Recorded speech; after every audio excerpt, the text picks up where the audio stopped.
अथ द्वादशो अध्यायः। देवी बोली, जो मनुष्य एकाग्र मन से नित्य प्रति स्रोत दुर्गा सप्तशती से मेरी प्रार्थना करता है, उस मनुष्य की समस्त बाधाओं को मैं निश्चय ही समन कर देती हूँ। जो मधु कैटभ का विनाश, महिषासुर का घात और शुंभ निशुंभ के वध का कीर्तन करेंगे तथा अष्टमी, चतुर्दशी तथा दोनों पक्ष की नवमी को एकाग्र मन से मेरे महात्म को भक्ति सहित श्रवण करेंगे, उनके समस्त पाप तथा पाप जनित आपत्तियां भी दूर हो जाएंगी। उनके घर में दरिद्रता न होगी और न उनके स्वजनों का वियोग ही होगा। ऐसे मनुष्य को शत्रु, चोर, राजा, शस्त्र, अग्नि और जल आदि से भय नहीं होगा। इस कारण एकाग्र मन से मेरे इस महात्म का भक्ति सहित पाठ करना और श्रवण करना चाहिए। मेरा यह महात्म महामारी से उत्पन्न समस्त उपद्रवों तथा तीनों प्रकार के उत्पातों को शांत करने वाला है।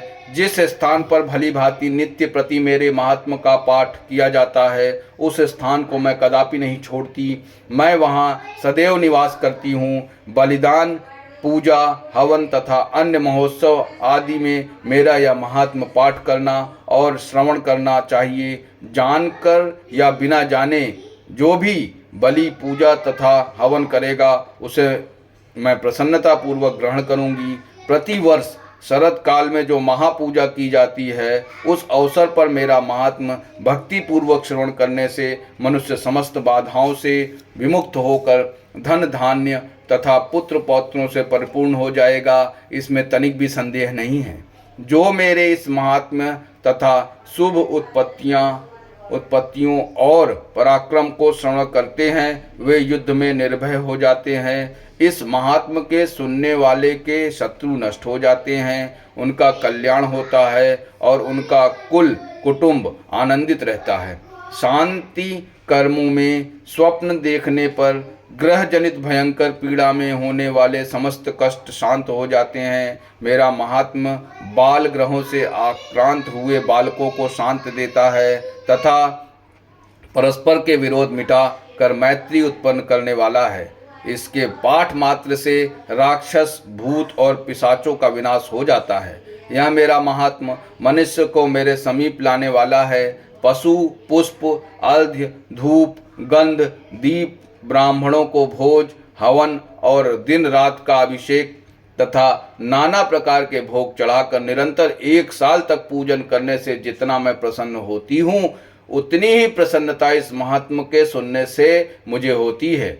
मेरे महात्म के श्रवण करने से समस्त पाप नष्ट हो जाते हैं तथा सब रोग नष्ट हो जाते हैं। मेरे प्रादुर्भाव के कीर्तन करने से समस्त भूतों से रक्षा होती है। उसे श्रवण करने से मनुष्यों को शत्रु भय नहीं रहता।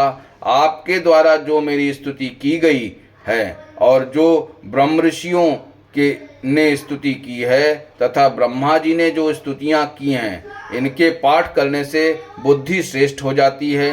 वन में, सूने मार्ग में अथवा दावा अग्नि से घिर जाने पर, निर्जन स्थान में लुटेरों से घिर जाने पर, दुश्मनों से पकड़े जाने पर, वन में सिंह, व्याघ्र तथा जंगली हाथियों के पीछा करने पर, क्रुद्ध नृपति के आदेश से बंध फांसी के लिए गिरफ्तार किए जाने पर अथवा सागर में नौका पर बैठने के बाद वायु के वेग से नौका के डगमगाने पर और युद्ध में दारुण शस्त्रों की वर्षा के समय सर्व प्रकार की आपत्तियां तथा अनेक प्रकार की यंत्रणाओं से दुखी होने पर जो मनुष्य मेरे इस चरित्र का स्मरण करता है, वह समस्त संकटों से मुक्त हो जाता है। वह मेरे प्रभाव से सिंह आदि हिंसक जंतु, लुटेरे तथा शत्रु उससे दूर रहते हैं।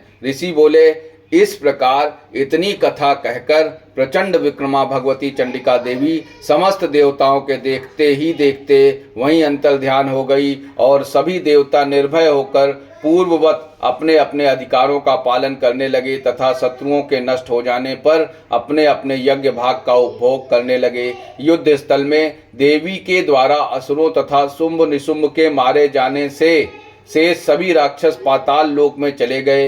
हे राजन, भगवती अंबिका देवी इस भांति नित्य होती हुई भी अनेक बार जन्म लेकर जगत की रक्षा करती हैं, वही विश्व को मोहित करती हैं और वह ही जन्म देती हैं तथा वे ही प्रार्थना करने पर संतुष्ट हो विज्ञान एवं समृद्धि प्रदान करती हैं। हे राजन, जब प्रलय काल में महाकाली से यह समस्त ब्रह्मांड व्याप्त हो जाता है, तब वह देवी महाकाल रूप महामारी और उत्पत्ति काल में सृष्टि के रूप में प्रकट होती हैं और पालन के समय वह सनातनी देवी प्राणियों की रक्षा करती हैं।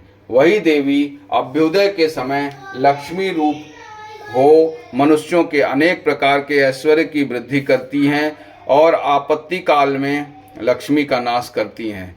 पुष्प, धूप, गंध आदि से पूजा करने तथा स्तुति करने पर वह देवी धन, पुत्र और धर्म से शुभमति तथा उत्तम गति प्रदान करती हैं।